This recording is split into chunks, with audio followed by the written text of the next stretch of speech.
Good afternoon, everyone. I'd like to welcome you to the August 26th regular meeting of the CERS Investment Committee. We have a relatively full agenda, and I think the presenters have been, advised or encouraged to basically hit the high points and not have an extended long presentation because of our time schedule. So we appreciate that. We still have the content to discuss. So I'd like to call the meeting to order. And Eric, would you read the opening statement, please? Of course. This is a regular meeting of the County Employees Retirement System Investment Committee. This meeting is being broadcast via video teleconference pursuant to KRS 61826, may be viewed by the public at the Kentucky Public Pensions Authority offices located at 1260 Louisville Road in Frankfort, Kentucky. It is also being broadcast to the public live via Facebook.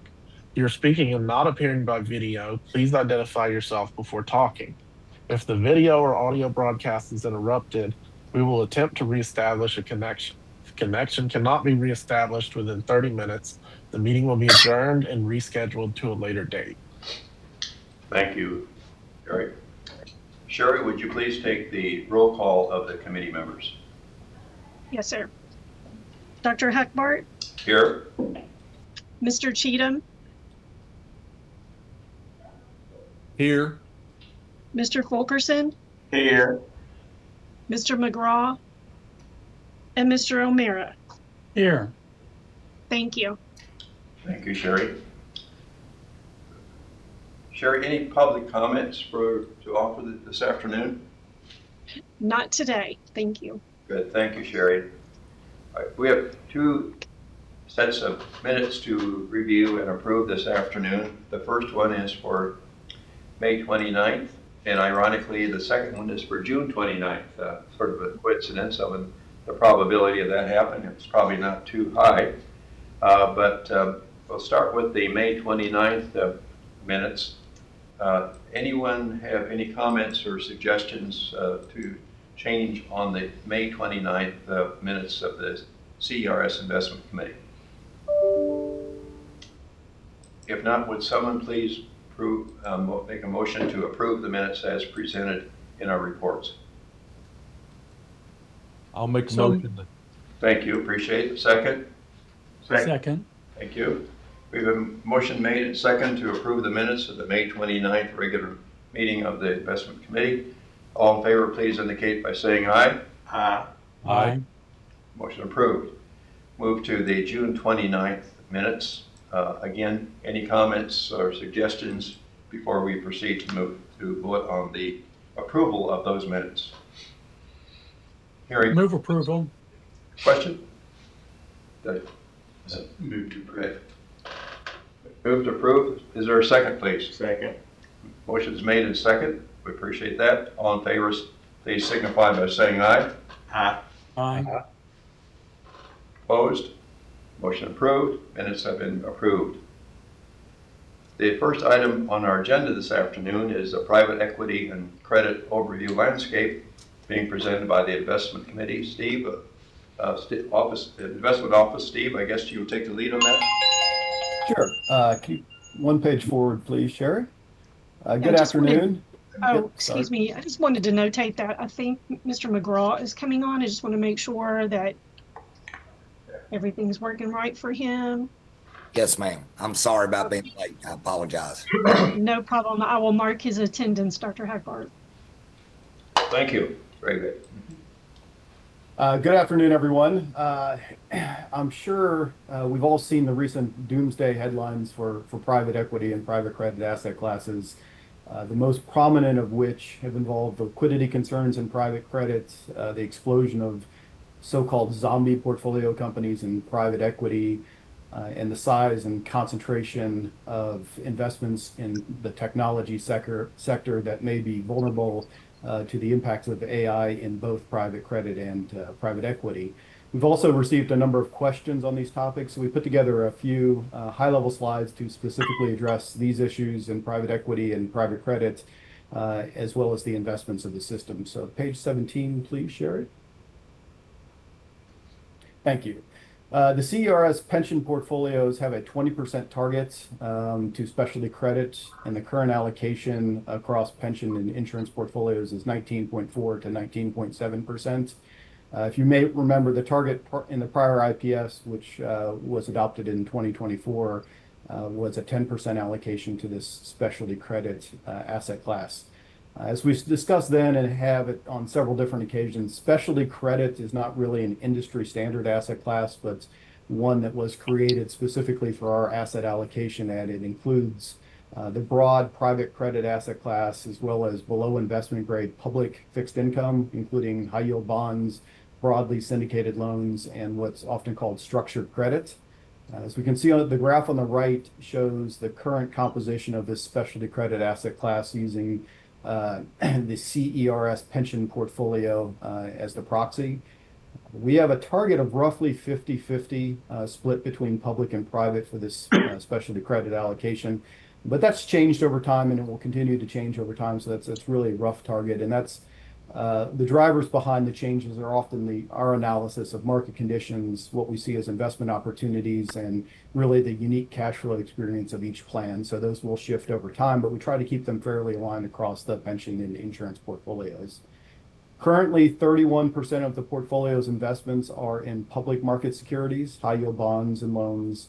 46% is invested in what is dedicated private credit, and the remainder, 23%, is invested in hybrid portfolios that invest in both public and private securities, often called like that public global credit op, as a mandate that can invest multi-sector credits, can invest across both public and private securities. The liquidity headlines for private credit have primarily been focused on issues with business development corporations, or BDCs as they're referred to, and the liquidity constraints that they've had. BDCs typically are structured with a quarterly liquidity provision that allows investors to request a withdrawal of a certain percentage of their investment in the fund. And a number of these BDCs, as we've seen in the press, have been forced to gate or limit redemptions, and investor queues or requests have risen quite sharply for some of these funds. We have seen similar developments in other markets over the years, and it's always a potential risk when they take what really are underlying illiquid investments and put them in a semi-liquid structure. There's always the potential for run on the bank or having to gate funds, limit liquidity and withdrawal requests from investors. Importantly, the systems do not have any investments in these products, and we really have not experienced any similar issues across our specialty credit or private credit portfolios. And the other headline we've often seen involves that technology exposure. And while that is significant in the broader private credit asset class, the systems exposure is fairly limited, as we saw on the previous slide, totaling just 2.2% of the overall specialty credit allocation, or 40 basis point at the total fund level. So a limited exposure on private credit. Anthony will cover the private equity side when he talks about that asset class. Page 19, please. Really just highlighting that the specialty credit portfolio, we've talked about this at several recent investment committee meetings, continues to perform well. It's outperformed the benchmark by 206 basis points over the last year and 229 basis points over the last 5 years. And we really have not experienced any of the liquidity issues or have the technology concentration exposures that you've seen in many of the headlines. With that, I will turn it over to Anthony to discuss the private equity portfolio. Steve, you got time for a quick question? Absolutely. There on page 19, Blue Torch seems to have been a pretty significant laggard this past year. Any particular reason why? I'll let Anthony cover specifics of the Blue Torch. That's one of the managers that he covers, but I think it's really more of kind of the tenor of when the investments were made in the underlying portfolio. I know they've had some issues with some of the portfolio companies, but Anthony, you want to cover that one as well? Sure, happy to do. The Blue Torch principal came out of CERS. He was direct lending.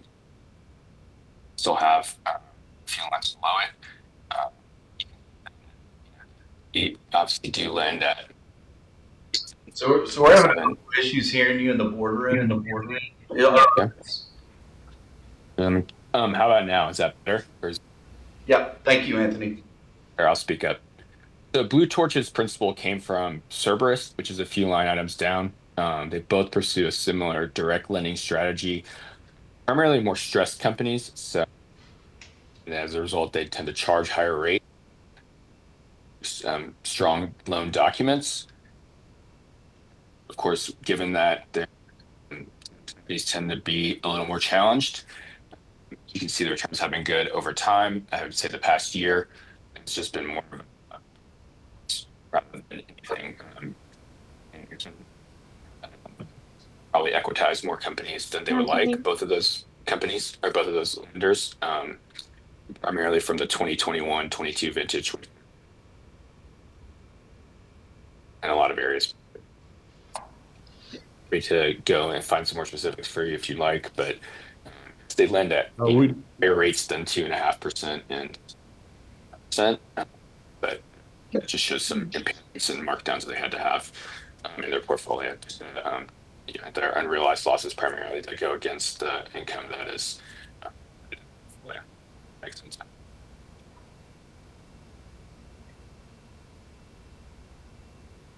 Anthony, I think we're still having issues with you. Still, okay. That's better. No. What did you not hear? Sorry, I all again, but no, I think you covered Blue Torch, and that's really it was specific where they play, where they lend, and some of the issues that they experienced in the portfolio of last year. But longer term, they've continued to produce pretty good performance. It's vintage, when some of the loans were made, as well as some of the experience with some of the underlying portfolio companies. Anthony, in here in the boardroom, we missed the part about the rate. they lend at higher rates than our other direct lending managers because of the company types they have. They are usually not able to regular way lenders, so result looks like Blue Torch and Cerberus going to have tighter loan docs, more covenants, better net. And so that usually results in you should whether they're realized or unrealized in the portfolios. Primarily they're unrealized, but at some points they have to take marks for things that maybe appear impaired. So those were done recently then.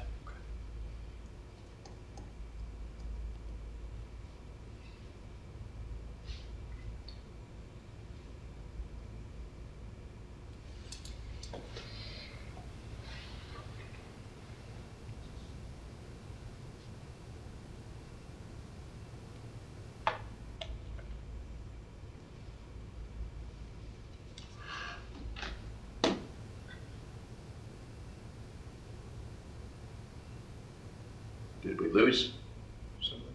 I'm still here. Steve, can you hear? Or is Steve there? Yep, Okay. got you now. Was that any other questions on special credit? If not, Anthony can cover the private equity side. Okay. Please proceed, yes. Go to the next page 20, please. For private equity, the rates have gone up a lot, obviously, as we know, and so that has outlook in the universe for private equity in terms of the large part of it has become more expensive, and you discount the value of companies and assets. So results in multiple compression. So as a result, you can just see from the class assumptions here, classes now versus 3 years ago. Some things have stayed pretty similar. Your special credits, real return, real estate, private equity, public equity have gone down as equity markets have continued to rise.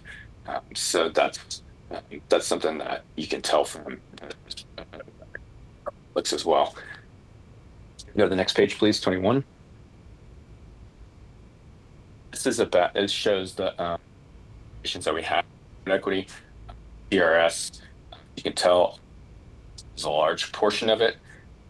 Recently reduced in a couple slides, and then some of the more recent managers, middle ground, and strategic value partners are some of the larger exposures. Horsley Bridge is a venture funded funds that is, I think, now 17 or 18 years old, but that continues to return money. But we go to the next page. This says the underlying fund age. There's a lot of funds that have continued to legacy funds. Terms are supposed to be 10 years. And research shows most that doesn't really exist anymore. Most are at least 12 to 13, and then longer. Terms are just, they're not what most of us regularly would think of as terms. They're just kind of ideas, because no funds want to be forced sellers of anything, and so honestly deem it's optimal to sell things. They can build them, and that's where we have a few tail assets that are 20 plus years old. And then here, page 23, you can see this is an update slide we presented last year. It's still old. It's about 60 basis points CRS assets. There are a couple funds that have come since last year. Again, Anthony, you're really cutting in and out. I'm not so sure that we're hearing about every other word. All right, I'm gonna just call in. It's fine. Okay, sorry.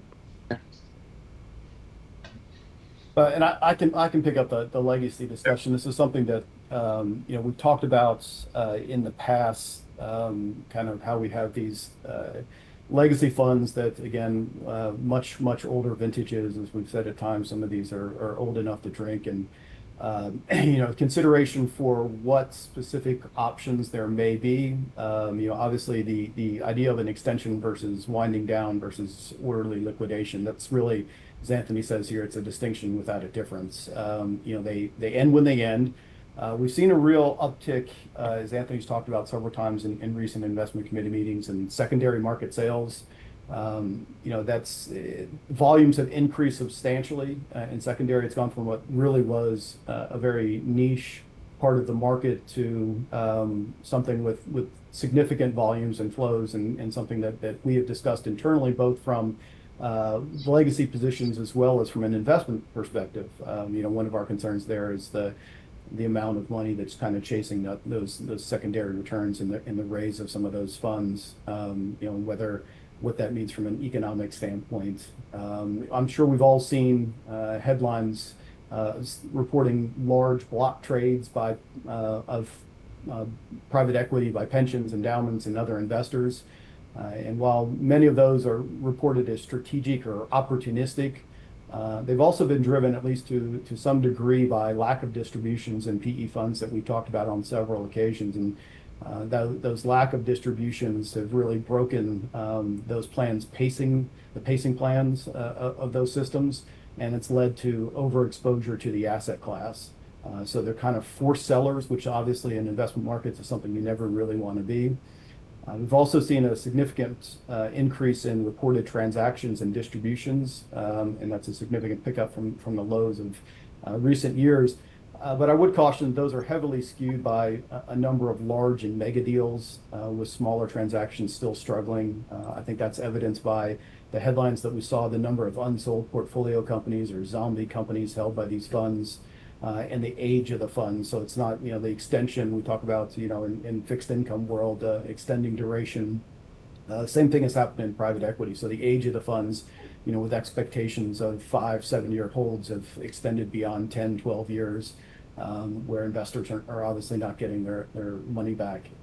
As Anthony mentioned, with rates still elevated, it's still a challenging environment that definitely favors secondary buyers as opposed to sellers.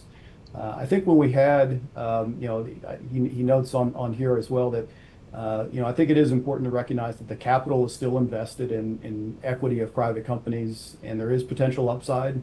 The sponsors the GPs are still seeking to maximize value from a sale rather than selling assets under stress. So that's often when we're supportive of them, obviously we want to get our money back. The longer it goes, the harder it is for us to manage the overall exposures and liquidity of the portfolios. The last time Wilshire put together some good examples of estimated pricing for some of our positions in a secondary sale. And I think a good example that I would like to point out what the potential upside is we had the a recent sale of a portfolio company and resulting distribution from the Bay Hills funds. And I think the estimated price that was put on at the time that those were originally looked at was 60 to 70 cents on the dollar, so a 30 to 40% discount from where the mark was. And if we had sold at that point, so at 60 or 70 cents on the dollar, CERS portfolios would have missed out or essentially lost about $100 million from the distribution that was received from Bay Hills last week. So it is, again, these GPs and they are striving to maximize value from a sale. So it is a consideration when we look at potentially selling any of these positions in the secondary. The other thing to note on this report is, most of these funds are obviously well beyond investment periods, and they're no longer charging management fees. So really, it's a matter of what are the economics, what's the ultimate realization going to be from these investments. I think he had put together as well kind of what kind of a rough estimate, weighted average of what their performance was over the last year for the legacy portfolio, and that's something he can talk about when he jumps back on. But unless he's on, I'm happy to answer any questions. I guess I was curious, in terms of status, the vast majority of these issues are indicated to be winding up. Any clarification of exactly what, I guess it simply means it's a variable we don't know? Is that basically? Yeah, the terminology, it can be different across funds. Often as we've seen, funds can ask for extensions. But it's often at the discretion of the GP or the fund manager as to what. So if they enter wind up, right, that means they're out of extensions typically, and they're in the liquidation phase of the fund. But the timing of when ultimately the fund will get liquidated and distributions will be made to investors is uncertain, and there's not a hard timeline or time frame deadline when a fund necessarily has to be wound up. And I guess the distinction then is that these have not been officially extended, therefore they're in the wind-up stage. Is that basically the? Often they were extended and they exhausted the extensions that are allowed in the docs, in the agreement. And so once once an extension, you've reached the end of an extension, you can or an extension is denied by investors, you can end up in the wind-up phase, which is indeterminate as to a time frame.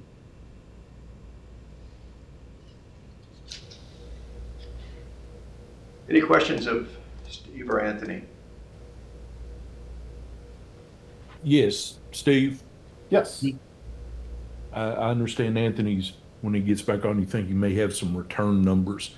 I mean, that to me is at least one of the big questions that needs to be answered as to whether these funds are actually making us money while they sit there. But looks like I don't know if I'm on the same page you are or not, but I'm on page 23. Of that $135 million that we've got sitting in these zombie funds, it looks like the vast majority are in 4 that total up to something in the neighborhood of close to $80 million of that. I'm curious as to if we have looked at each one of these to determine are they a Bay Hills scenario where we might get some return left out of them, and which ones are probably not that scenario, and if we can package those up and get rid of them on the secondary market. I know Wilshire looked at some numbers on that, but even if even if we need to hang on to these 4 large ones, that's still, $50 million that we've got sitting that may or may not be returning us anything. And if they're not returning us anything and they're not liquid, I gotta wonder what's the purpose.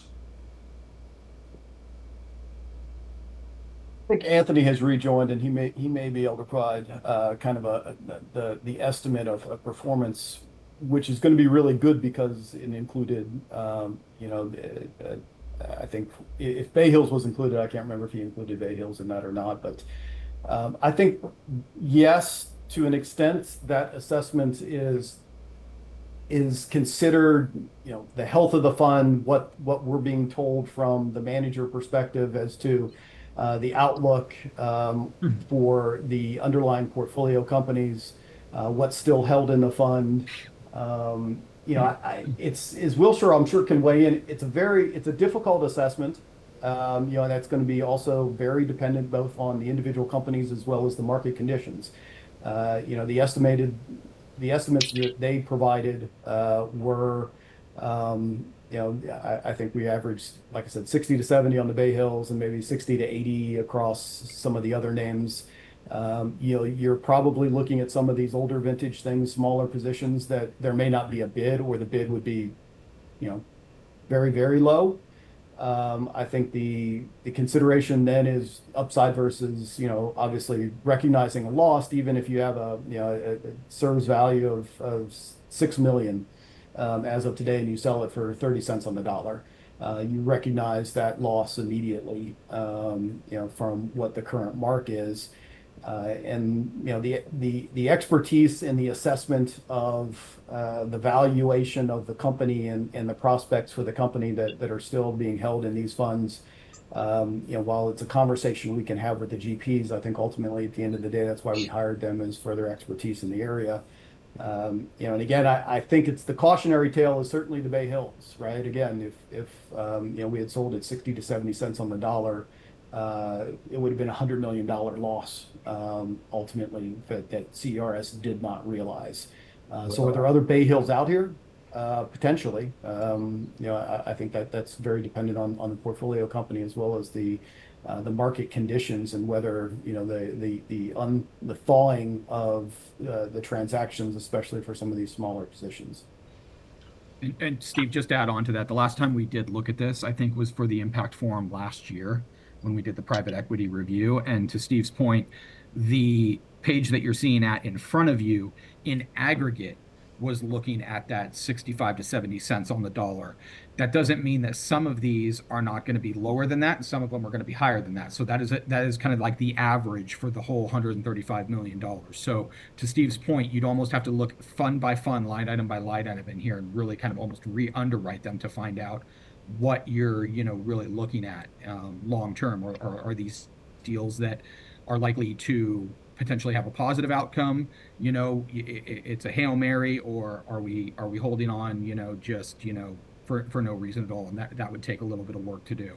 But we're happy to work with Steve and Anthony to come back to you with something on that if that is of interest. I think it has to be of interest, because this $135 million, to my numbers, represents something over 13% of our private equity portfolio. I mean, if we don't know if that's dead money that's not doing us any good, and we can't liquidate it, we're giving up opportunity cost of being somewhere else, whether it be in private equity or public equity or wherever else.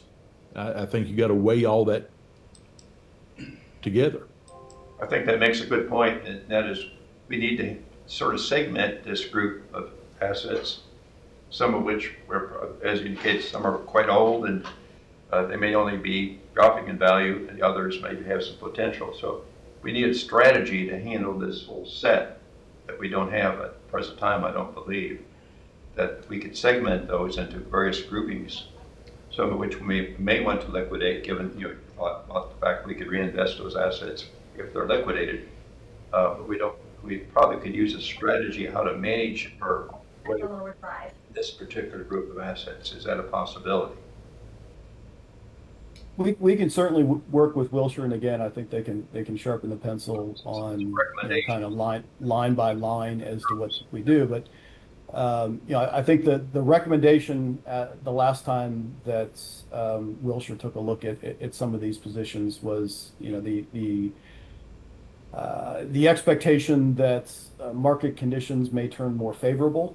And again, the assessment that we do is the same that a secondary buyer is going to do, right? So I want to caution that there's not really an arb here. It's not like we can sell something at par that is ultimately going to be realized that take a 70% loss on it. That's the same thing that a secondary buyer is doing. So the bids they're going to put on a line by line position again are going to be based on expectations of realizations discounted by whatever time frame they think the realization is going to occur in. So I think it's warranted to certainly look at the totality of the legacy positions and line by line as far as expectations, and then balance that against what the pricing is. I think the basic math is if we take a 70% haircut on a position, that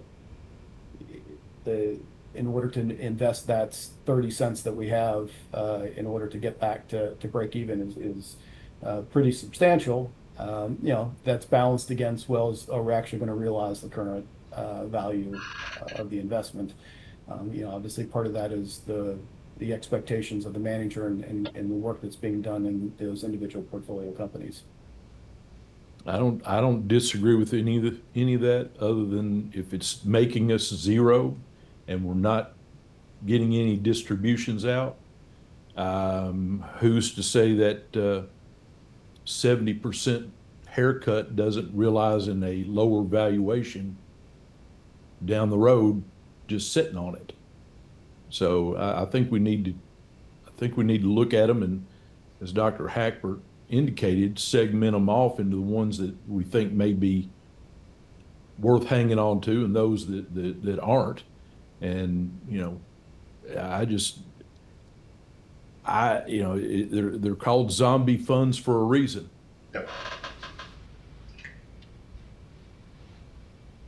They are called zombie funds, and again, part of that though, I think we've got to be cognizant that there are a lot of cases, even in these very old funds, that it's lack of transaction and maybe not lack of value. Just because a fund hasn't been able to realize a transaction with a portfolio company doesn't mean that portfolio company doesn't hold value. But I think that's the assessment we can work on, and we can certainly work on with Wilshire on what expectations, what we think from a pricing standpoint, where those would get marked. I think that would be good going forward, is to come back with some recommendations, if you could, in terms of, as suggested, segmenting them into different groups. Those that we might think about, consider for liquidation because they've been stagnant for a long period of time, but a little likelihood that they may change. Those we might want to liquidate, and others that we may want to hold on given their characteristics and so forth. So if that's something we could put on the agenda for maybe a meeting or two forward, I think that would be valuable. Sure, we can work on that. Anthony, are you back? Yeah, I'm back, I think. Can you hear me? Yes. The question was raised about what kind of the generally performance had been. And again, caution that performance for these are mark related, right? That they're all based on marks, not actual transactions. Ultimate realizations will determine what the performance is. But kind of rough estimate of what the legacy portfolio did over the last year. Yeah, just weighted average, it was 30%. And that was obviously driven by the Bay Hills funds with the filtration group transaction. So yes, the Porsley Bridge portfolio was also up about 17%. There's definitely some uplift in some of those. In contrast, there's one we have exposure to Wealthfront, which went public at the end of last year, and that stock has declined quite a bit. So that offsets it. and there's some other different line items that happen in there. Stephen, Anthony, anything else on this particular part of the program agenda for this afternoon that you'd like to report, or can we move on to the next item, the asset liability? We can move on to the next item. That's Good. page 24. Great. I'll give a brief intro, Wilshire, and then hand it over to you guys. The current asset allocation was adopted, I believe, in July 2024, finalized December 2024, and that was based on asset liability and asset modeling work that Wilshire did earlier that year. I know it was an extended process to get the asset allocation updated. Part of the recent discussions we've been having is, given the unique risk characteristics, funding status, and cash flow experience of the insurance portfolios, whether they should have their own distinct asset allocation that is potentially different from the asset allocation of the pension portfolios. So we asked Wilshire to put together this material, which provides really an overview of their asset liability and asset allocation process, a review of their current capital market assumptions and kind of where those assumptions have changed since the last time the modeling work was done, and also to provide kind of their thoughts on our current CERS asset allocation and whether adopting a new asset allocation for the insurance portfolios would be something that the investment committee and the board should consider. So Wilshire? Yep. Thanks, Steve. So as Steve mentioned, the last time that we undertook a asset liability study on behalf of CERS was we did it back in late 2023 were actually the assumptions that we used, and that was adopted in 2024. So we are nearing that 3-year, and usually we'll talk about an asset liability study taking place every 3 to 5 years. So this is kind of the time that we would start talking to you again about what the current asset allocation looked like, what the market has done in the past few years, and is this potentially a kickoff to a larger project that we could do for you. As that goes, we would like to review where our capital market assumptions stand today. Also talk about how we build a custom suite of assumptions, as Steve went through the specialty credit portfolio, and he mentioned that is kind of a aggregation of both public, private, and a hybrid version of some of those investments. We do build from a suite of assumptions that Wilshire maintains a custom private credit assumption, as well as some of the other asset classes that you have in your portfolio. And then we'll review how those look today using our current 2Q 2026 and your current policy weights right now, what those forward-looking assumptions look like. Sherry, if we could move to slide 26. So these are the standard published asset allocation assumptions or capital market assumptions that we have for the public to use. We maintain over 75 different capital market assumptions within our suite. You can see here that we're only publishing about 20. If we look across from left to right, we're looking at kind of the growth assets under that equity header. Then you've got your fixed income or your liquidity assets, and to the right, we'd call those real assets or more inflation-linked assets. I just do want to call out the first thing is we've had over the course of, I would say, the last 2 to 2.5 years, what we call a negative equity risk premium. And that is based on Wilshire's modeling. We forecast an equity assumption, in this case, looking at that first column of US stock of 4.7%. That's on a compound annual return basis. And if we were to go over to the fixed income section and just look at core bonds, which are US core bonds, you'll notice that has a 5.2%. And if you look at the risk for each of those asset classes, where stocks have a risk of 17% and bonds have a risk of just under 5%, one would normally assume that as you take more risk, you would get more return out of that asset class. But because of the models that we use, the outstanding performance that we have seen in equity markets, the valuations that are in the marketplace right now, we've really seen a lot of downward pressure on that equity market assumption. And that has led us to have this negative equity risk premium, which you can see is 50 basis points less than the core bond assumption. Normally, we would expect there to be a 2 to 3% premium in investing in public equity over these core bonds. We, over this time period, chose to only accept about half of that negative equity risk premium over the past couple of years. our CIO emeritus is actually started talking to us internally a little bit more about this. And in the most recent quarter, we actually put a cap at a negative 50 basis point of a negative equity risk premium, with the intent to phase that out through the rest of the year as we research this further, to perhaps put a equal assumption to core bonds if our models are still producing a negative equity risk premium for U.S. stocks or global stocks for that matter.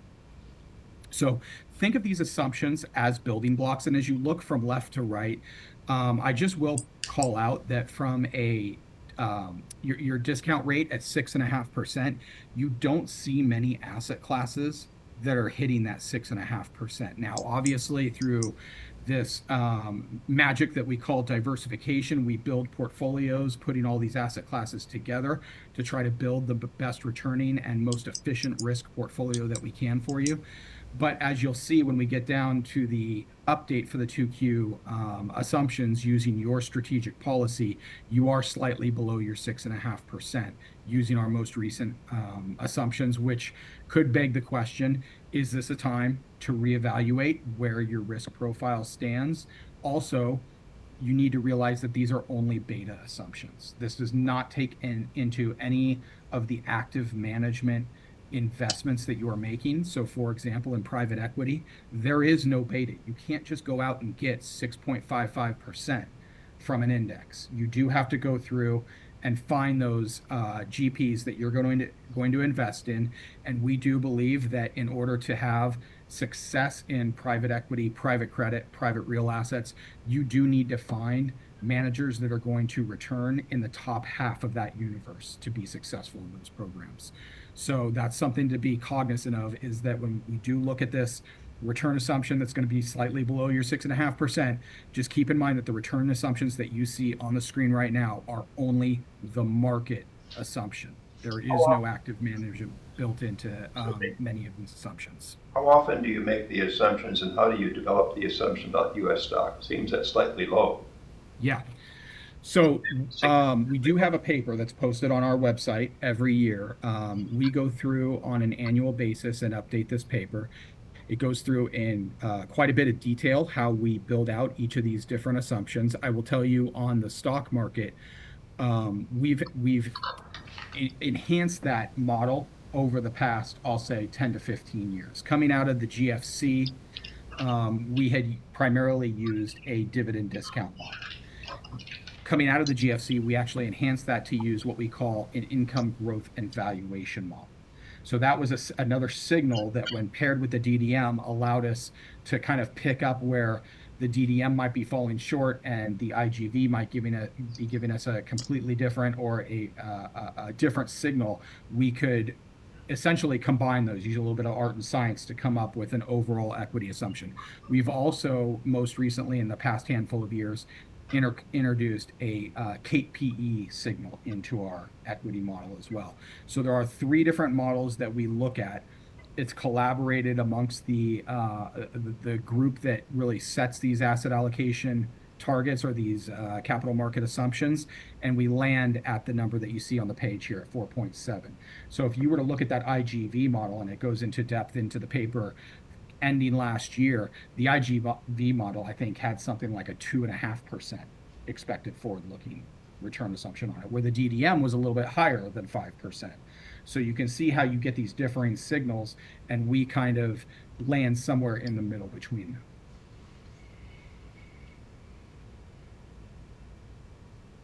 Any other questions? And one other thing, Dr. Hackford, I will mention, we do update these assumptions on a quarterly basis. So we run the current macroeconomic data through our models to get return updates on a quarterly basis, which is what you're seeing here. We do not, unless there is a significant market event, look at the risk and the correlations, just because those are going to be so much more stable over time. We don't make changes to those intra-year. Those are reevaluated at the end of each year. Have you looked back historically to see how accurate your assumptions have been? We have. Yes, and that's also something that is in that paper. I'd be happy to send a copy to the committee so that they can see that. But we do have a rolling 10-year number so you can see how close our assumptions have been on a longer term basis, because over short term, keep in mind, these are 10-year assumptions. These are not what we expect out of the market over the next year. This is what we expect out of the market over the next 10 years. And that return pattern can obviously make a big difference in that return as well. I'd certainly like to see that portion, Absolutely. Chris. Absolutely. I can forward that to you after this meeting.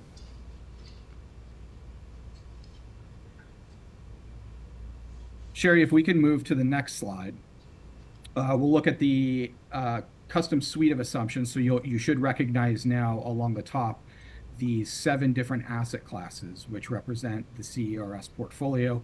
Public equity, that's really our global equity assumption. Private equity, you can see in the second bullet point, we use this building block approach where we're using 50% buyouts, 20% venture, 5% of both distressed and mezzanine or opportunistic debt, and then 20% in non-US buyouts to arrive at this private equity assumption. And that private equity assumption is about 150 basis points above the public markets right now. Obviously, as we've seen rates increase, that puts a downward pressure on the private equity assumption because the cost of financing or leveraging these deals does become more expensive. Core fixed income sits just under 5.25. That specialty credit that Steve talked about is a custom blend of our high yield and a direct lending assumption, 50-50, which is kind of that target that Steve mentioned that they keep between the public and private within that credit bucket. It does sit at 7.2%. Cash, real estate, again, and then real returns, 6.25, is a combination of tips, commodities, timber, private energy, midstream. It's really a basket of real return to represent what a real asset return bucket could look like, but you're looking at about 6.25% from those as well. If we can move on to the next slide, Sherry. And this is something we wanted to put together because we do have the ability to look at not only a 10-year assumption, but we maintain what we call equilibrium assumptions, which can be combined to be able to formulate assumptions at a 20-year or a 30-year mark, for example. And so if you see these equilibrium assumptions, think of those as ultra long-term assumptions. What has the market given us through time?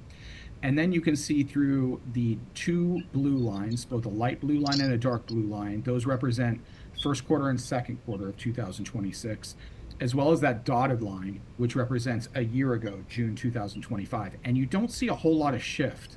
Those have been pretty consistent.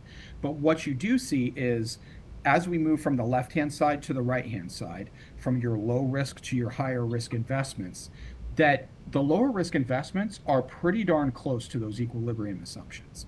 It's not till we get out further on the risk spectrum into the private real estate, public market stocks, and private stocks that you're seeing that divergence. And that's where you can see the current assumptions being well below what we've seen over the long term, the ultra long term.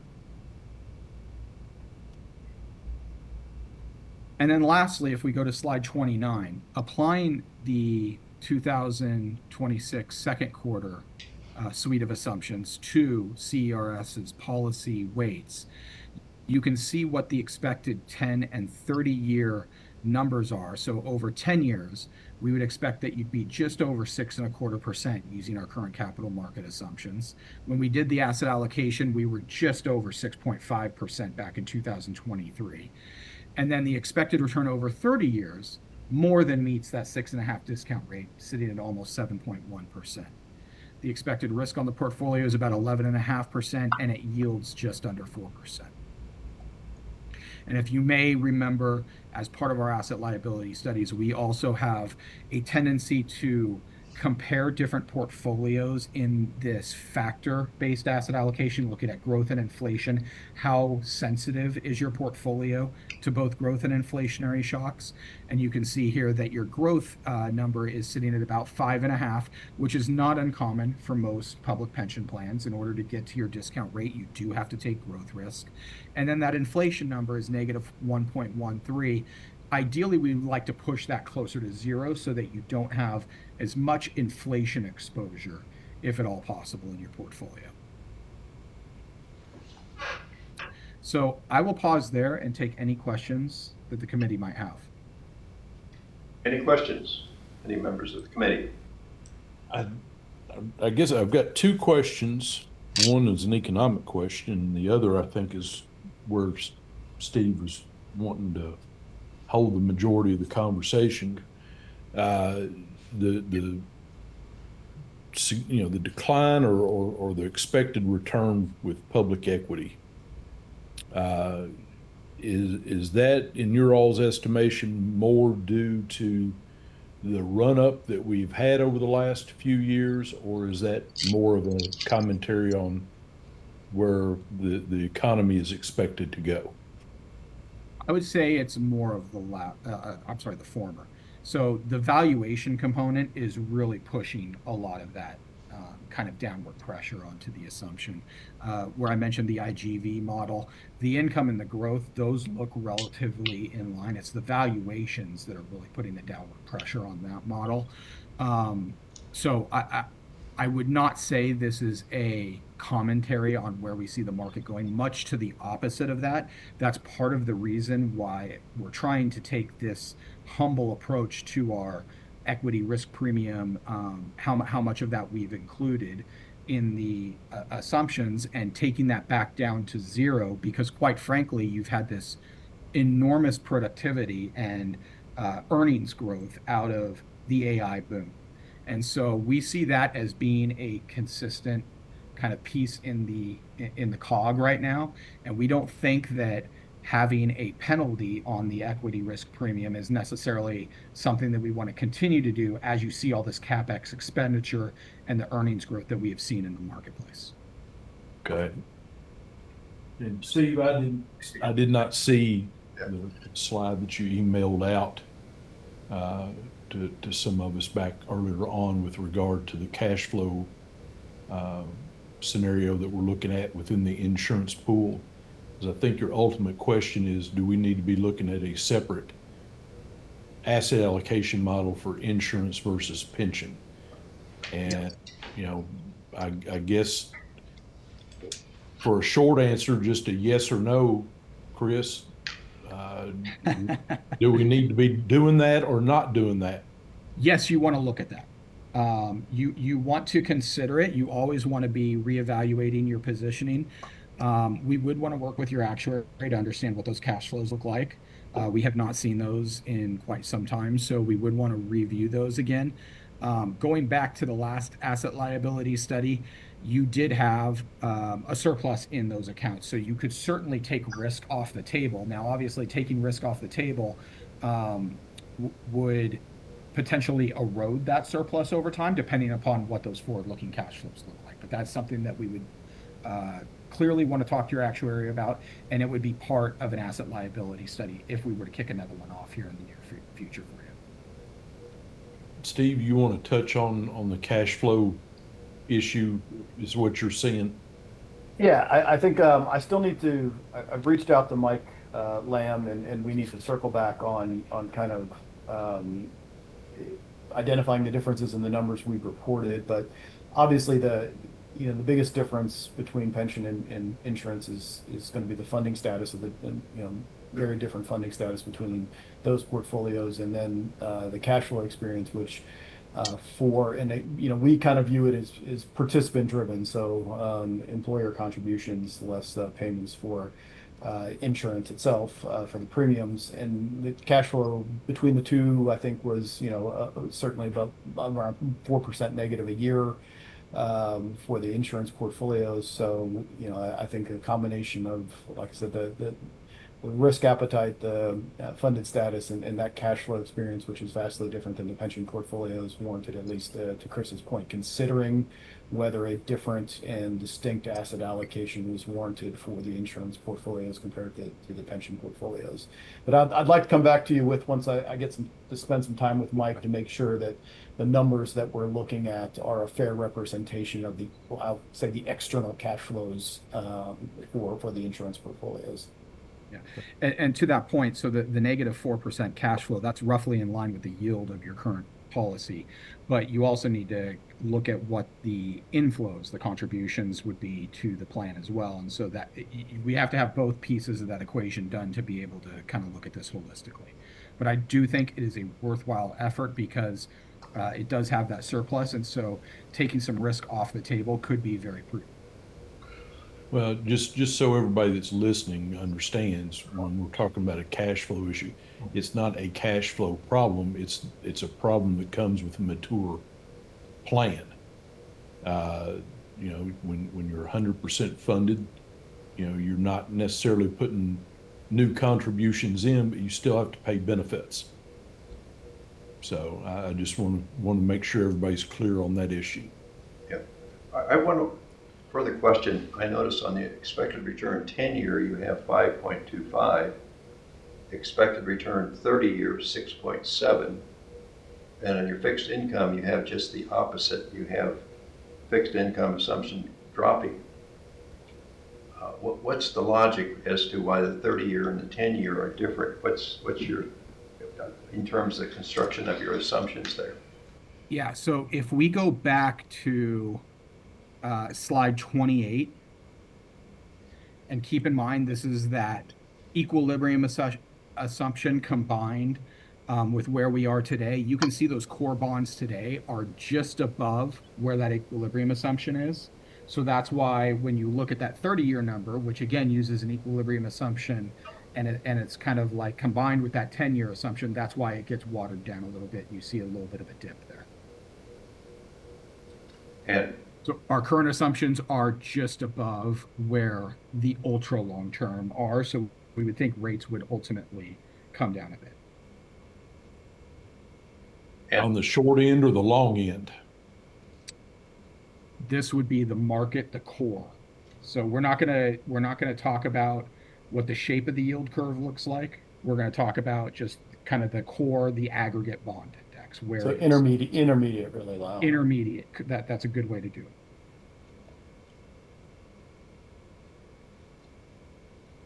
Lyle, I'd just say to your point, I think you pointed it out well, but I would like to emphasize on the consideration for the different asset allocations, and probably more for listeners than anybody. It actually goes to the health of the insurance trust being in such good shape and not a concern regarding liquidity crisis or issues. It's actually they're very well funded, and actually that would be the case why you'd be de-risking is because they're in such great shape. And Steve, I did want to say one thing on that. You know, we have had some benefit enhancements. So, like the historical cash flow is one thing on the insurance side, but Senate Bill 10 and 25 had some benefit enhancements, and we are expecting large inflation in terms of rates. So, you know, de-risking on the investment side is certainly an important goal. We should do the study. I just want to be careful with some of the historical cash flows and matching to that, because we do believe in the near term, those cash flows are going to have an impact from both of those things I just mentioned. And that's why we want to work with your actuary, because they will have those forward-looking projections for us that get incorporated into an asset liability study. Yes. Yeah, that also argues for a greater liquidity profile, right? I mean, that's part of what we've discussed. Certainly. And again, the actuaries are going to look over a longer term. In the short term, we know we're going to have a large impact. We're going to have discussions with the board in the coming months on those. So members of the committee, given this report, are we thinking about doing a new asset allocation study this year? And if so, when would we begin that? Or is this simply an update, it's information, or are we thinking in terms of whether or not that would be a good direction to hit? Start at 27 would make sense. It's about 3 years, right? So yeah, 3 to 5 years makes sense. So it's where in that is really a committee board decision. If we were to kick a asset liability study off, and just keep in mind this isn't something that happens in a few weeks, it would likely be presented to the board later this year or early next year for adoption. So you would be right around that 3 year.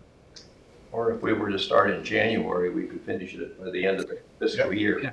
Absolutely. So we could use the 2027 or the fourth quarter 2026 assumptions as part of that asset liability study, but we could even kick it off sooner, and it's easy for us to update the assumptions at the end of December, kind of, we have a feeling which way the assumptions are going to go. So I don't think there would be a lot of heavy lifting in the first quarter to get this pushed out to a final kind of state for you.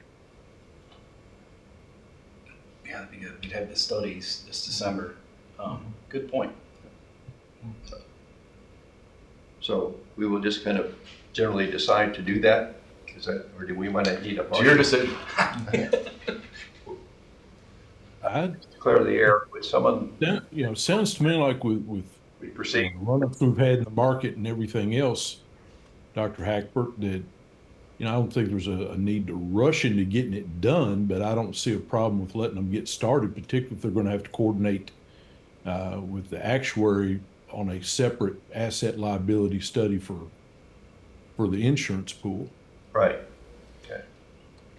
And we can start working with them to get the information that they have, the most recent information. If they come out with new information later in the year, it's very easy for us to update that into the model. If the committee so desires, we'll take that as marching orders to get this ball rolling. They're probably, Ed, they're not far from having their valuation done for the new year. So I would think those two things would go hand in hand with the best numbers, wouldn't it? Yes, and Mr. Chair, the valuation will come out in early November, and the statement that was made earlier about moving this forward and starting to prep it makes a lot of sense, but to kick it off the start of 2027, when all of those factors are known and the 26 information can be used by Wilshire to help build it out, makes a lot of sense, because that would give us then the opportunity to ensure that we had it finished before the end of the fiscal year. Well, I agree with that approach. I think the geopolitical impact is pretty unpredictable. And so the more information we have and the valuation and year-end reports to build off of would help a lot. So in January seems to be the time to start with a June ending, May-June ending, for us to have some sort of a feeling of where we want to go. Well, without objection, let's just decide that's our policy, that we will think in terms of starting in January and advise Wilshire accordingly and so forth. Also in terms of the actuary, we'll have their information and with a goal of having a new assessment completed by July 1 of 27. Is that okay with everybody? Any objection? We'll move ahead accordingly. Well, thank you for your presentation. Anything else in final comments before we move on to the next item? If not, Steve, would you move forward with the year-end CERS investment report? Sure. Page 33, please. And obviously, cognizant of everyone's time here, we're only halfway through the agenda, so we'll try to be quick. There's a couple of things we did want to spend some time on, but I'll go over the last quarter and fiscal year performance rather quickly here. And then Wilshire's going to cover their economic and market conditions from the last quarter, as well as focus on their forward looking, which Chris has already kind of done with the capital market assumptions, but I think we can add some color there as well. So we'll keep our comments as brief as possible. Risk assets enjoyed a very strong second quarter. Many markets bouncing back from what was a challenging March on generally reduced tensions in the Middle East and optimism around rising capex by the beneficiaries of AI. The equity rally importantly broadened during the quarter, with all sectors participating in the rally except for energy, and small caps outperforming large caps by 526 basis points. Investment grade and high yield credit spreads tightened as the yield curve bear flattened after a rather hawkish FOMC announcement. Commodities were one of the few laggards for the quarter as the price of oil tumbled over 30%. The CERS pension composite produced a return of 7.89% for the quarter, modestly outperforming the blended benchmark's return of 7.83%, while the CERS insurance composite produced a return of 7.61%, outperforming the return of the benchmark by 27 basis points for the quarter. Individual portfolio performance ranged from 7.51 to 7.89%. That performance dispersion is larger than historically for a quarter, and that was largely driven by the returns of the individual underlying private equity investments that we've talked to some extent about, with the pension portfolios having a larger overall exposure to the Bay Hills funds that returned over 50% during the quarter. All four of the portfolios outperformed their respective benchmark. The largest contributors to performance relative to that benchmark during the quarter were outperformance in the real return and core fixed income portfolios, as well as the absolute overweight to public equities.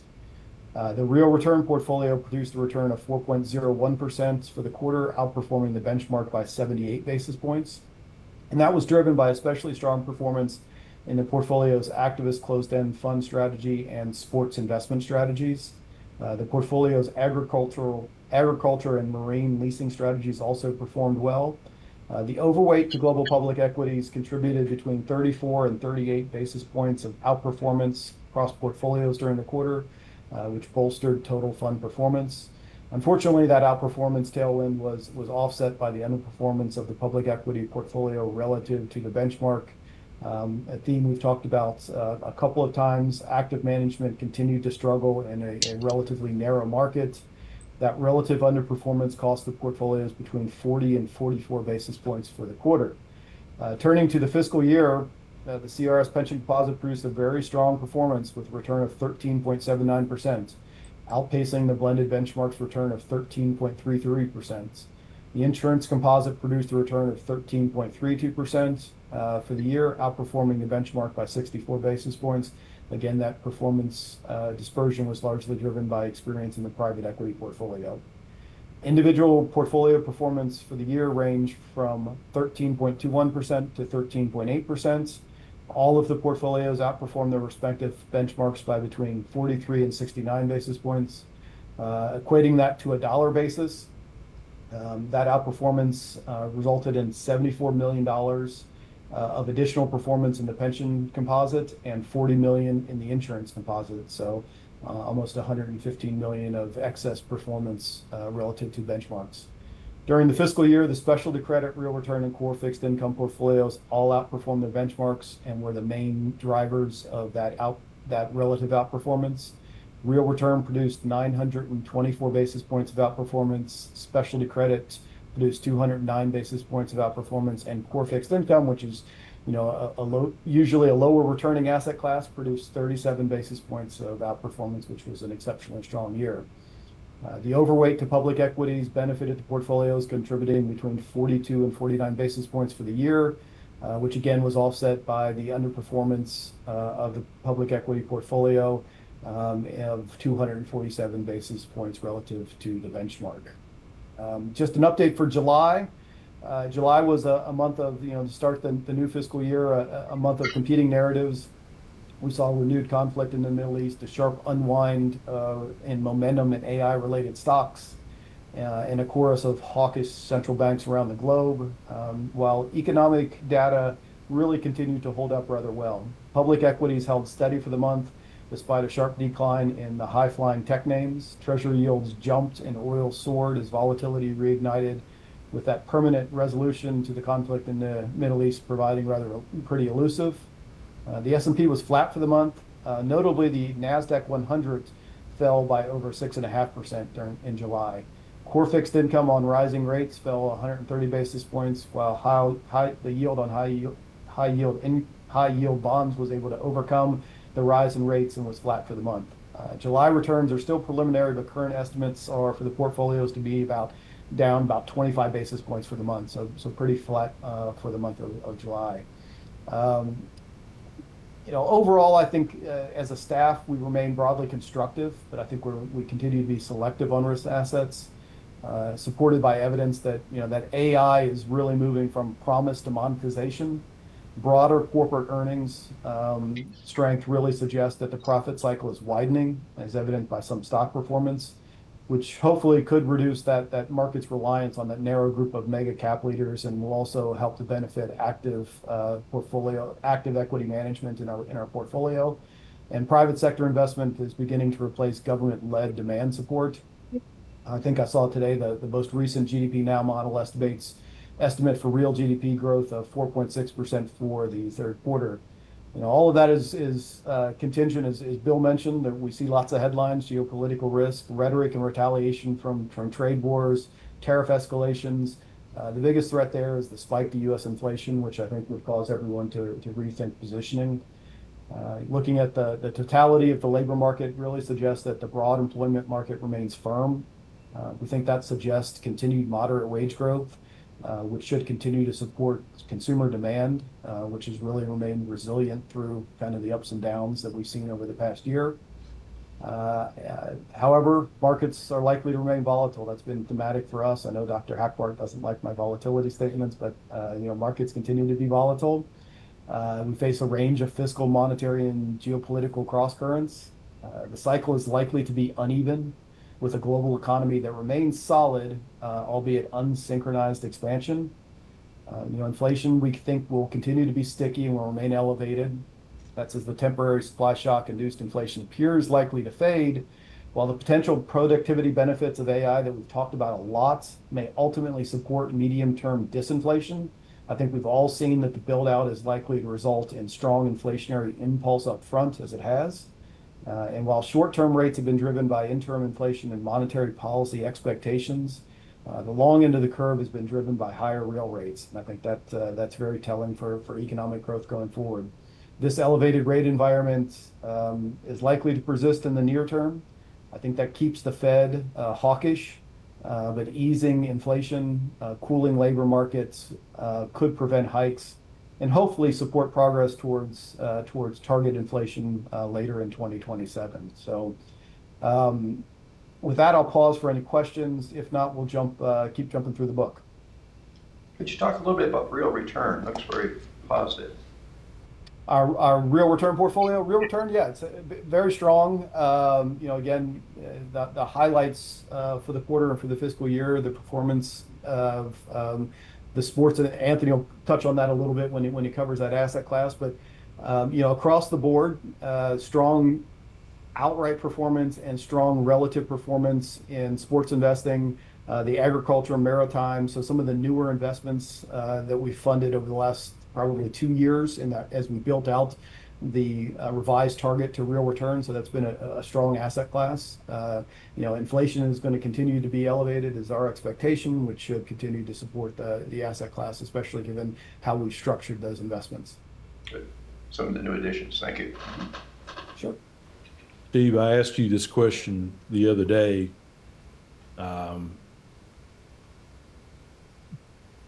The return that we are reporting for private equity. Yes. The difference in the return between the pension fund and the insurance fund. So the difference. Cover that, yeah. And I still don't know that I fully understand where that's come from. So the biggest, the degree of dispersion between the insurance private equity portfolio and the pension private equity portfolio, how we structured the portfolio, and you'll see it usually in public equities, liquid asset classes, core fixed income. Those tend to be, the returns for those asset classes tend to be right on top of each other, not just across pension and insurance, but across hazardous and non-hazardous within those.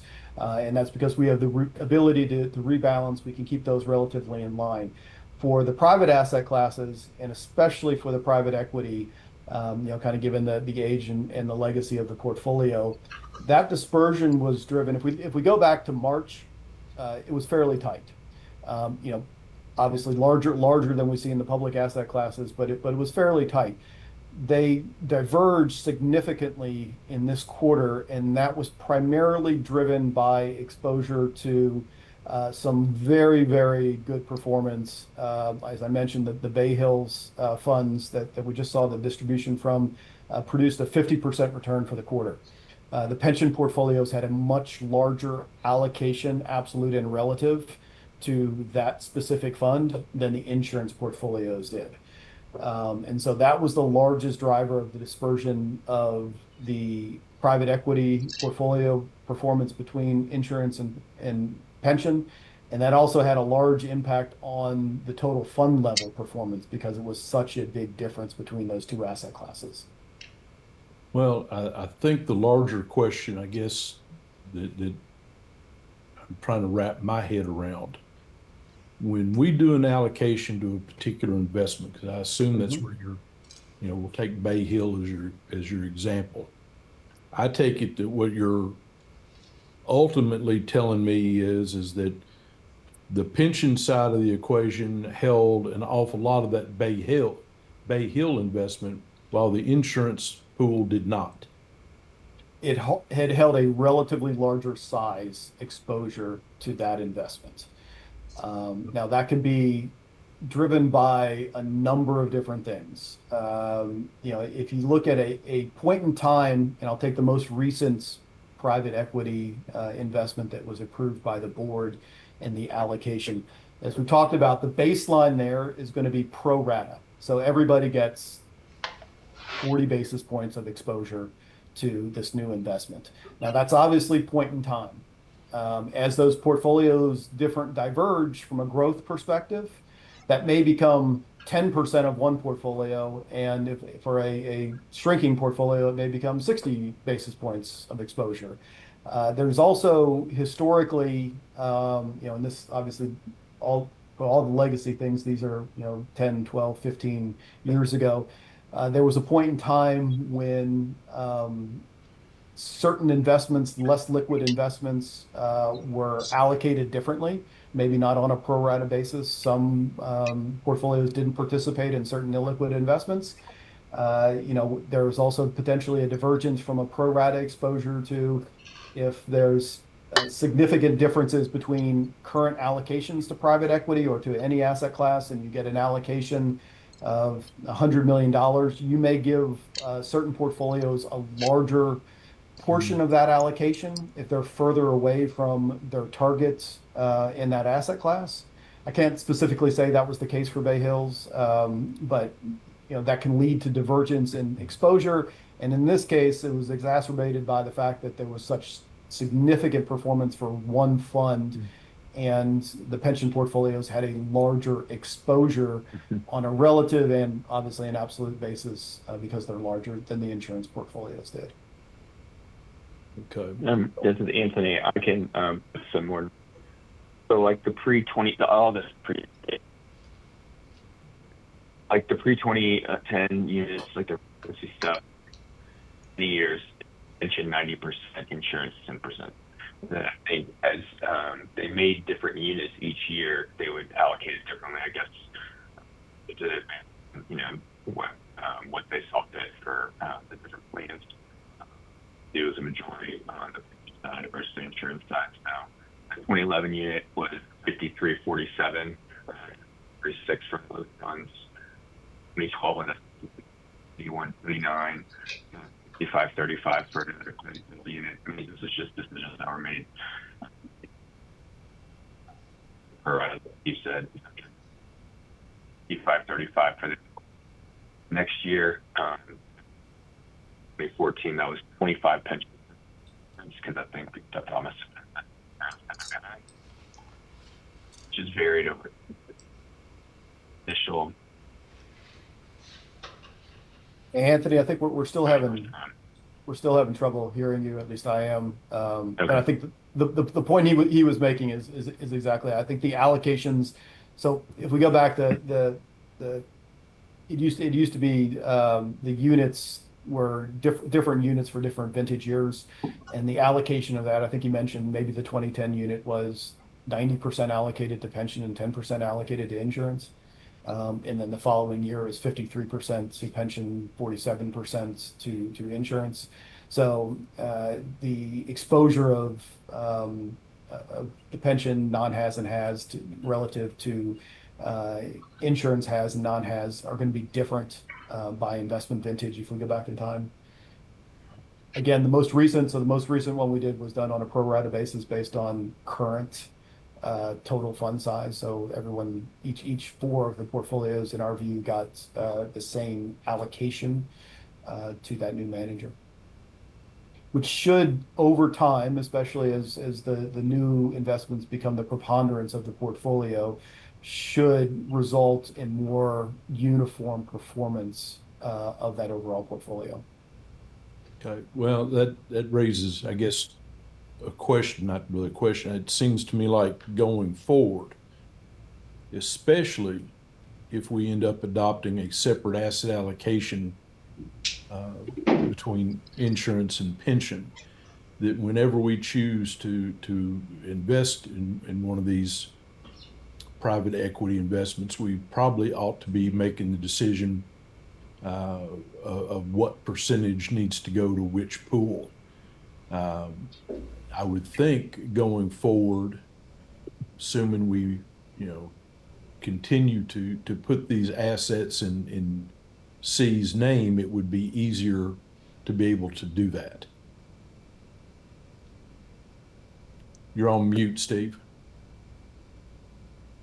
Apologies. We do that with every new investment we make. We actively make the decision how much exposure each portfolio gets based on a number of things. Again, our baseline typically is going to be pro rata, and right now for the all four CRS portfolios, pro rata should be a baseline because they have the same asset allocation, right? Then we can go if we adopt a different asset allocation, it would be a weighted pro rata basis.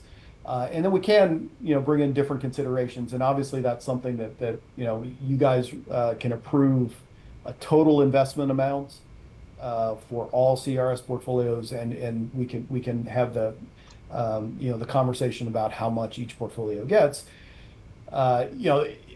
That can, again, any divergence in exposures, I think we have to recognize that can lead to performance differences down the line. And as long as we acknowledge that's certainly possible, but we're managing each portfolio individually based on their own asset allocation, their own risk profile.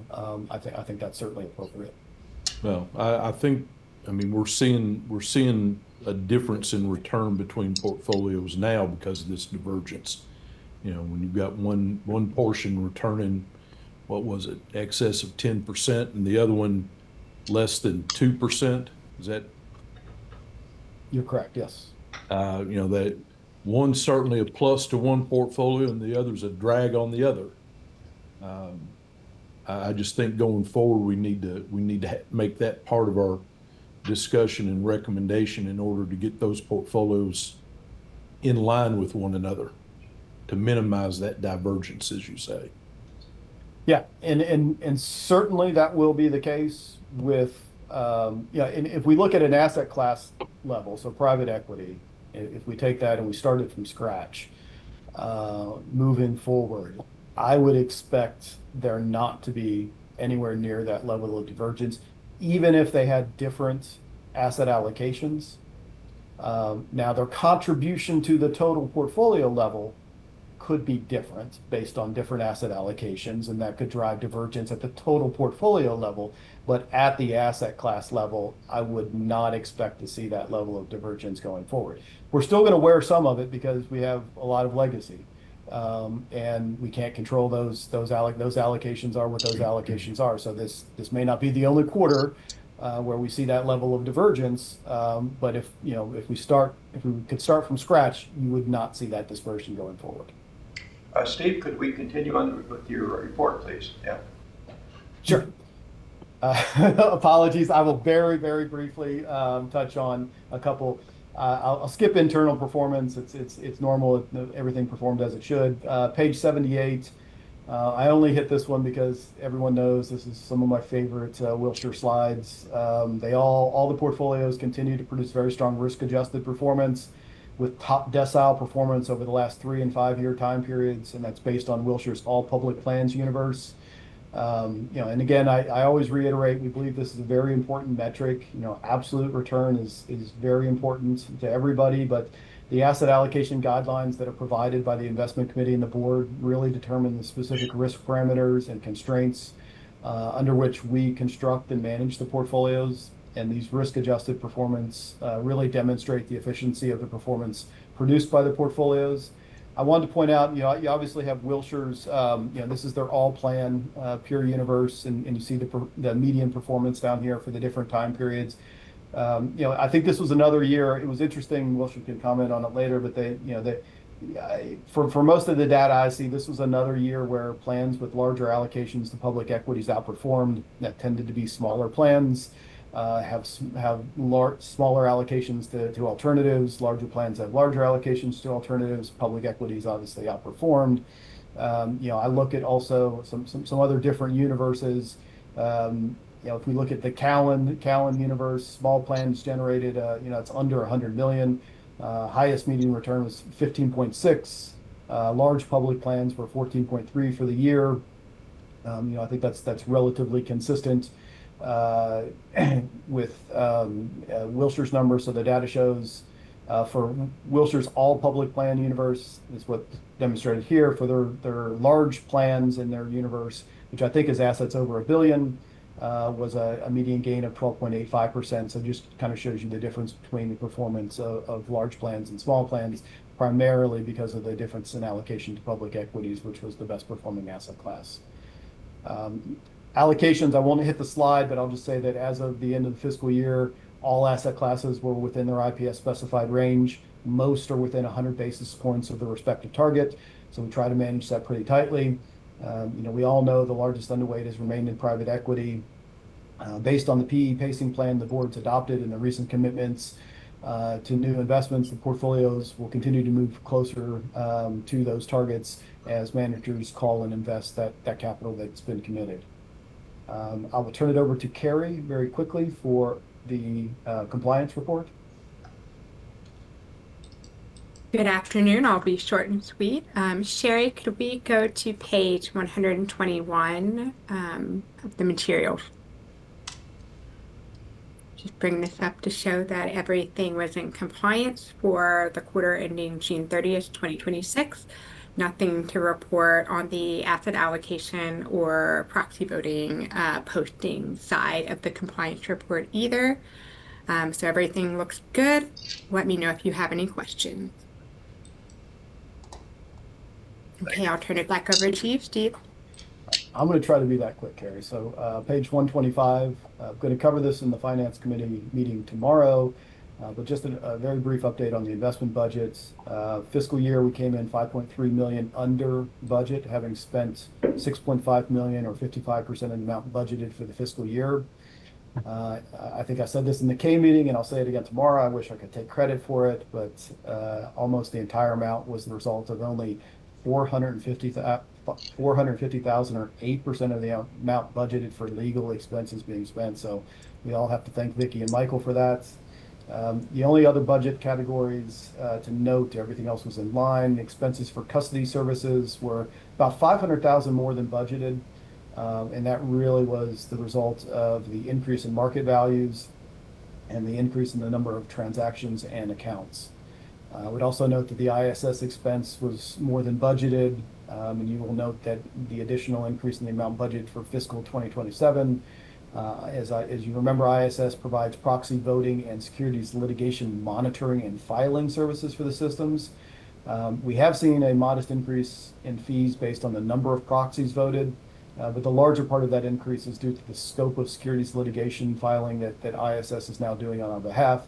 And now we're responsible for monitoring and filing both U.S. and non-U.S. securities litigation claims for the systems. So we have complete coverage now across the globe, which I think is pretty important.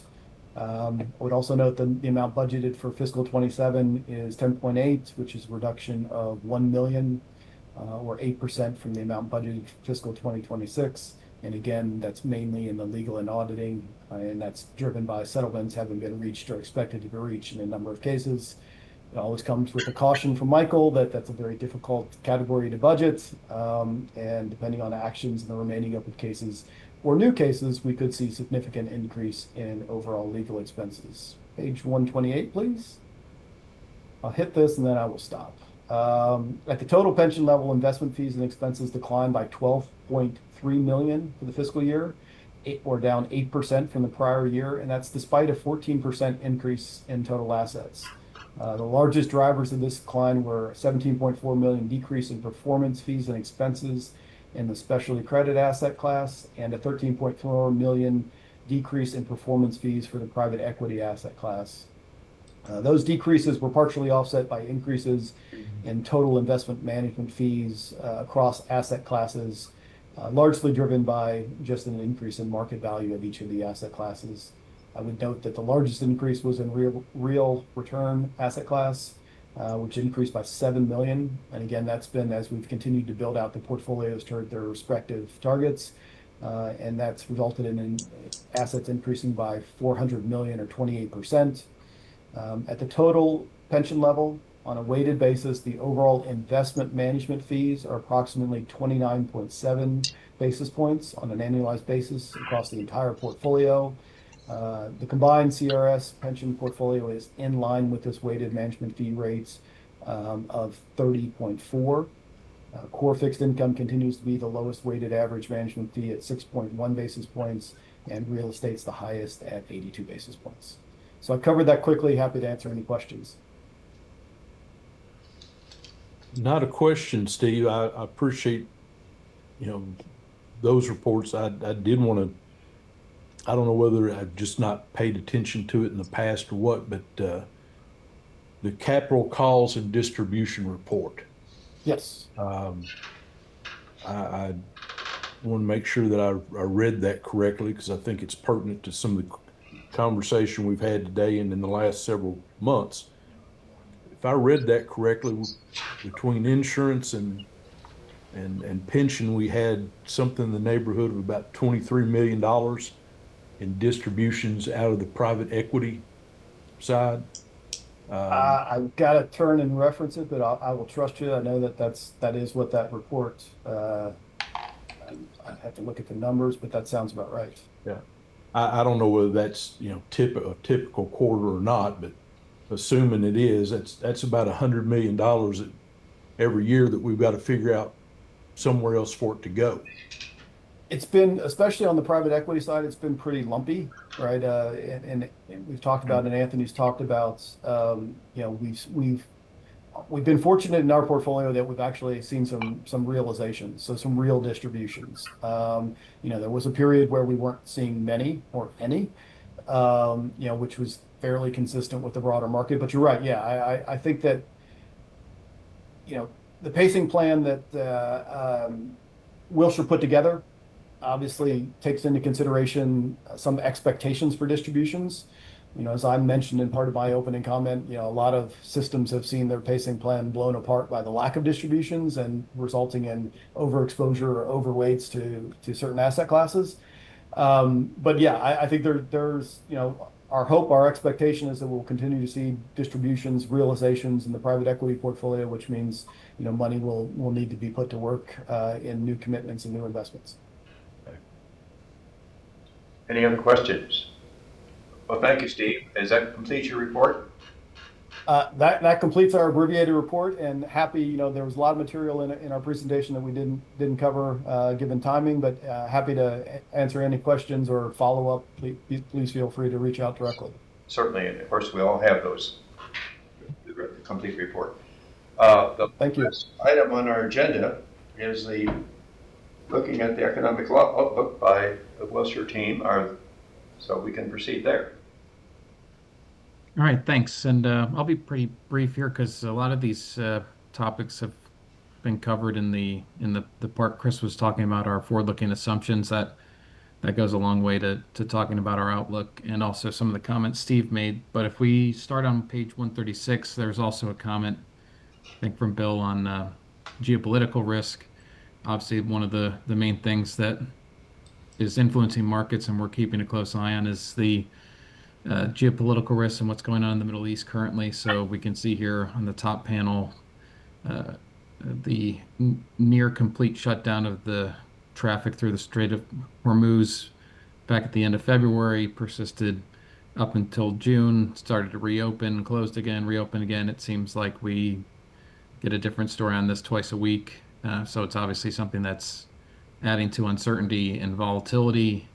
Oil prices going from 60 to 110 plus, back down in the $80 range now, putting pressure on supply chains and inflation. You would expect at some point the increased cost of moving goods will through energy costs will trickle through to other parts. So we just saw a report today that PCE, the Fed's preferred measure, came in roughly where it was expected, but still north of 3%. So persistent inflation above that stated 2% target. And related to that, we've gone from expecting rate cuts this year to expecting hikes by the end of the year, but we'll get to that in a second. If we jump forward to page 140, we've also had a change of leadership at the Fed. So skipping over the couple pages on the previous Fed chair and focusing on the new chair, Kevin Warsh, who was previously with the Fed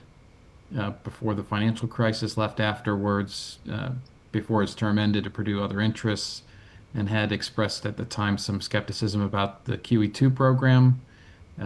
So expectations are that he's in favor of shrinking the balance sheet and not necessarily using those types of balance sheet measures that have been used in the past going forward. But first and foremost, coming in and setting up 5 different task forces to look at various areas of Fed operations and come back with observations and potential improvements in communications, the usage of the balance sheet, the data that they're using, potential impact of productivity and jobs. Read that as AI impact, and inflation measures, and specifically on the inflation measures that ties to the data. He's made comments about the inflation measures they look at now being too backward looking and not incorporating enough of a real-time read on what's happening. So the one that we can kind of make a read on already is communication. So it'll be interesting see what they come back on. But he's very much tight-lipped compared to his predecessors. I believe he hasn't even provided his own dots on the dot plot, which hasn't gone away yet, but is expected to. But if we move to the next page, you can see here the limited forward guidance, so less hand-holding, so to speak, from the Fed might be a good thing, because while it might lead to higher volatility, the removal of the Fed put could cause the amount of speculative investment to decrease somewhat if the idea is that the Fed's not going to immediately be there to bail you out whenever risk assets sell off. Debatable, because you see the point above. He might talk about doing things differently, but everyone has a plan until they get punched in the mouth, as Mike Tyson famously said. If things really move in a drastic and negative way, the Fed is still probably going to have too much pressure to sit on the sidelines and allow it to persist. And then on the right, we can see the skeptics' take on the Fed impact. While the stated goal is to take that natural business cycle in blue, that would ebb and flow, and try to tamper that by cutting off the highs and the lows. What a skeptic would say is that in reality, with all these interventions they've done in the past to try to do that, they've grown the balance sheet and used up maybe some of the dry powder they have for the next one, and distorted the market in a way that might actually exacerbate the future breadth of these business cycle moves from expansion to contraction. So wait and see what's coming. Try to be optimistic that he's taking a data-driven approach and not just coming in and changing things. He's set up the task forces. Hopefully they have breadth of opinions and data points that they collect, and they objectively look at those and try to make improvements. But probably some good areas to stop and look at what they're doing, especially when it comes to the data that they're considering, and how AI factors into potential changes to the old regime. Right, we can't continue to operate the same way if we have a significant regime change to something like productivity that impacts jobs when half their mandate is to maintain full employment. So big issues to tackle, and hopefully start to see some output on that in future quarters.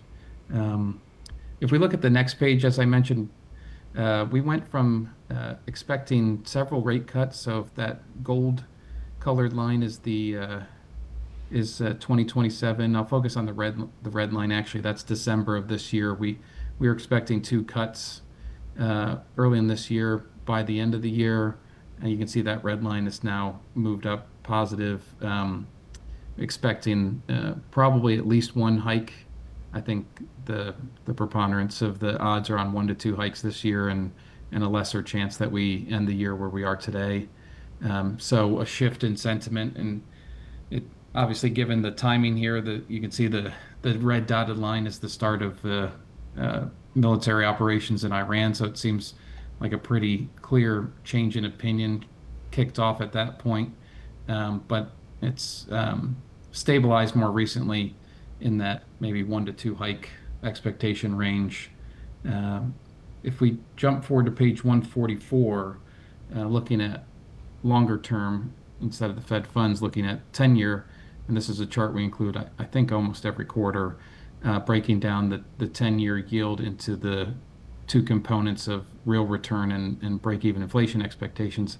Somewhat surprisingly, inflation expectations are, they did have an initial uptick. It was relatively muted, and we've actually come back down from there. So the driver of higher nominal yields from 4 to 4.5% roughly, or 4.6%, has been primarily driven by higher real returns. So bond investors demanding higher real returns and driving those rates up. And as a reminder, the 10-year is a much more followed and important rate for I'd say Main Street than the Fed funds rate. So if we move to the next page, obviously there's been a lot of pressure, political pressure on the Fed that they should be cutting rates, and for reasons such as mortgage rates being too high and driving down demand in real estate, and just the general availability of capital for borrowers to reduce the strain on the individual, but also the government borrowing. Long rates don't necessarily move with what the Fed's doing in short-term Fed funds rates. So we see the last tightening or last cutting cycle here, where the Fed funds rate came down by 1.75%, and in that same time, the nominal 10-year Treasury yield went up 90 basis points. So you can see the bottom is the spread between those two. There's over 2.5% divergence between the two. So the Fed has other tools that they could use, but when it comes to just cutting the Fed funds rate, there's definitely not an immediate impact on longer interest rates. In fact, longer interest rates can move the exact opposite direction. Maybe over time that Fed funds rate flows through to lower longer term rates, but it's not a tool that has a lot of precision. They can't cut rates tomorrow and expect immediate impact in other rates. Just briefly, if we go to, actually, I think that's the last page I wanted to make sure to cover, but happy to answer any questions at this time. Craig, I'm curious on your all's take. It's been a long time since I've heard so much discussion about the 30-year rate. But that has certainly been a topic within the financial markets the last few weeks. Do you want to comment on that, and to what effect that may or may not have on anything? Yeah, it's probably because the 30-year yields hit 20-year highs recently. It's been so depressed for so long. I would say, interesting thing that we're observing now is a more normal shape to the yield curve than we've seen in years. And to get that more normal shape, you'd expect the long end to go up. So it's, I think the 10-year is probably the more followed and more impactful on other things, other parts of the economy than the 30-year. But I think it makes sense that we're seeing the longer end of the curve steepen a bit, given the higher levels of uncertainty and the fact that investors seem to be demanding higher real returns on government debt, given the debt load and continuing deficits as well. I see Steve came off mute, so I'm. Well, it's just, I was going to say, yeah, I think the bulk of transaction and flow has gone in that intermediate, the 10-year. Obviously, a lot of stuff prices off the 10.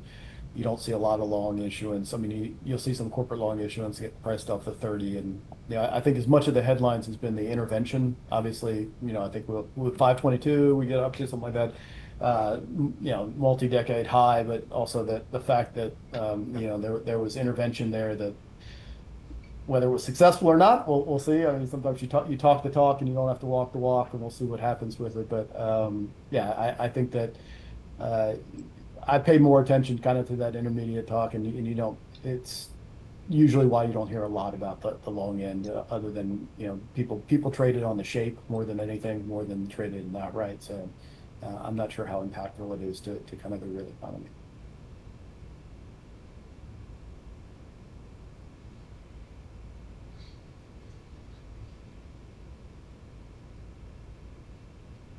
Other comments? If not, please proceed. Wait, I think that's it. Yeah, sorry about that. Someone's just trying to kick me out of my hotel room, but I have a late checkout, so if there's any questions, happy to answer more questions. That's worth a pause.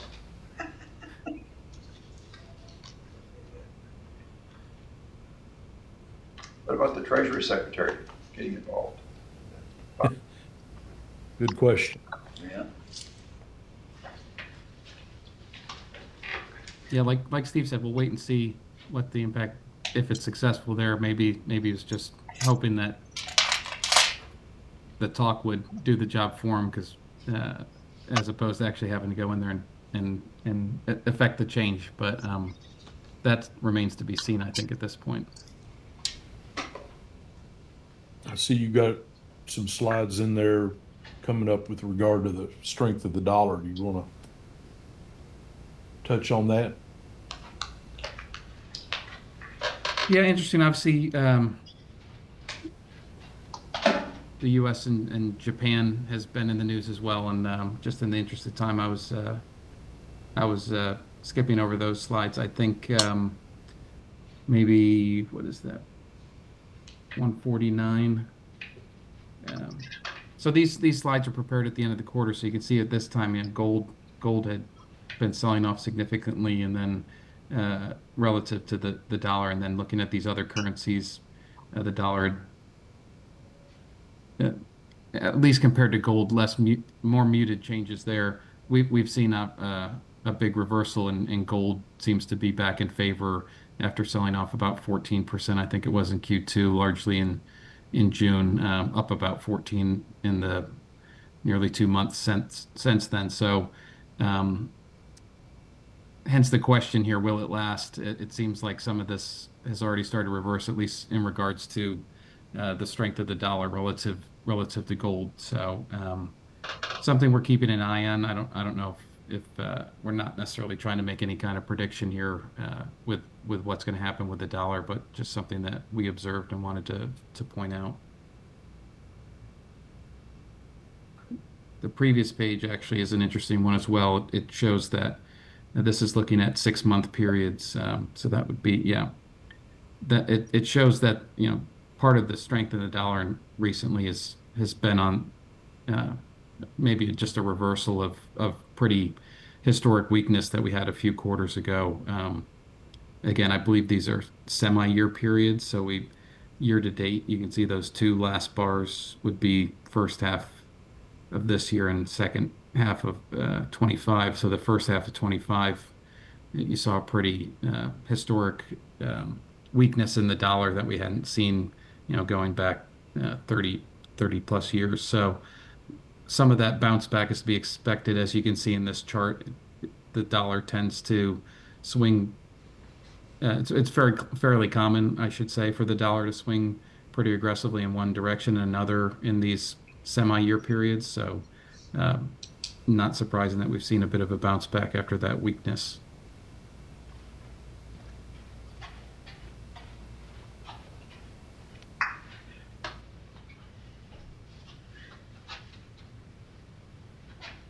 From the economic outlook, any highlights that you'd like to present?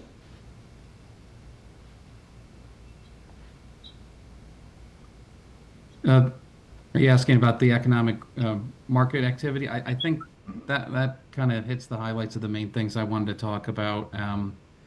you know, as Steve already mentioned, a stronger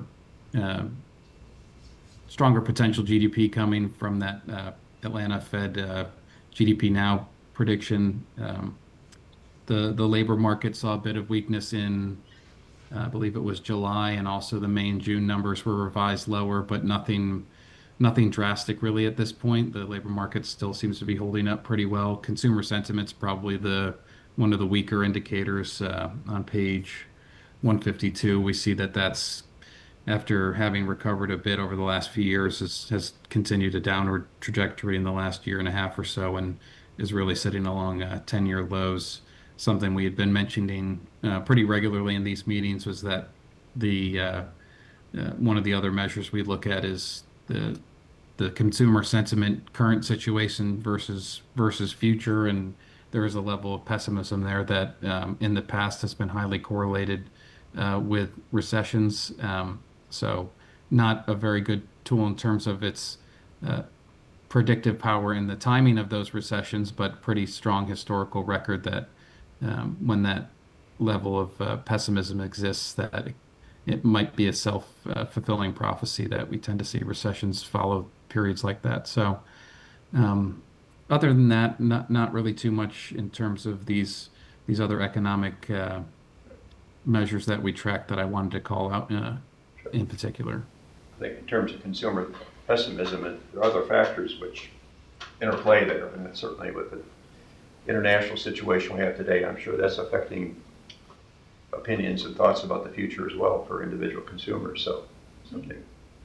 Yeah, I think consumers have suffered through higher prices and continue to see higher prices on things like groceries that, you know, you keep seeing the grocery bill come back at, you know, twice what you remember it costing however long ago. It just wears on you, you know, when you sit down and look at the family budget and you don't see any relief on, you know, some of those big percentage spending parts of the where your paycheck's going. So eventually stuff like that, even though inflation has cooled down quite a bit, prices haven't come back down. We haven't had disinflation, right? So that kind of wears on the consumer over time. All right, well, thank you. Good, nice presentation. We appreciate it. I think if I understand correctly, and looking, of course, at the agenda, I think we have completed our activities before 4 o'clock, which is always good. So thank all the presenters, and any other comments or ideas that you want to share before we conclude? If not, so please make a motion to complete our meeting this afternoon. So moved. Is there a second? Second. Motion is made this second to complete our meeting this afternoon. All in favor say aye. Aye. We are adjourned. Thank you.